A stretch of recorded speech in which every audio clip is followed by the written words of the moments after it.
លៀ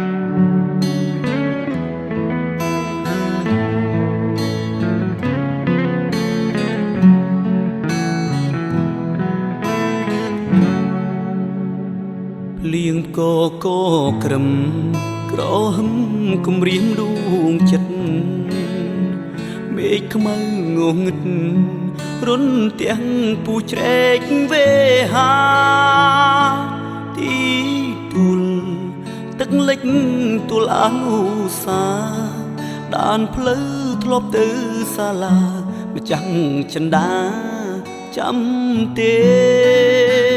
ខ្ញុំកាត់កេសាអូជាជូនព្រះធរណីលោកនេះគ្មានពី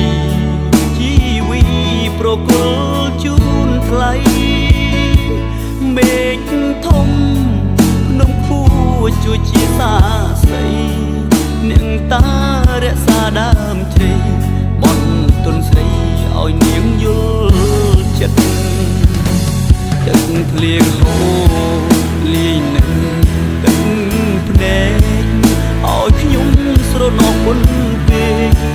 កាលរួមថ្នាក់រៀននឹងស្រីអោទឹកភ្នែកអ្នកហូរមកធ្វើអ្វីក្រែងស្រស់ស្រីគេឈប់មេត្តាទឹកបឹងធំពេកងូតលេងតាំងពីក្មេងវ័យរសៀលកងព្រៃលើកហាត់បួងសួងទេវតាអារាំងព្រៃភ្នំជុំចិត្តជីវ៉ាខ្ញុំកាត់ថ្វាយគេសាសូមតែចិនដានាងប្រណី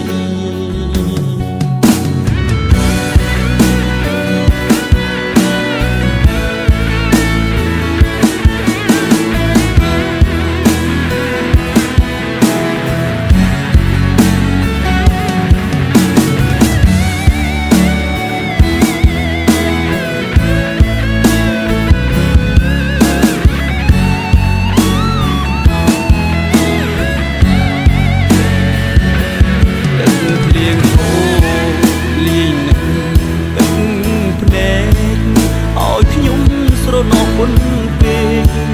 កាលរួមថ្នាក់រៀននឹងស្រីអោទឹកភ្នែកអ្នកហូរមកធ្វើអ្វីក្រែងស្រស់ស្រីគេឈប់មេត្តាទឹកបឹងធំពេកងូតលេងតាំងពីក្មេងវ័យរសៀលកងព្រៃលើកហាត់បួងសួងទេវតាអារាំងព្រៃភ្នំជុំចិត្តជី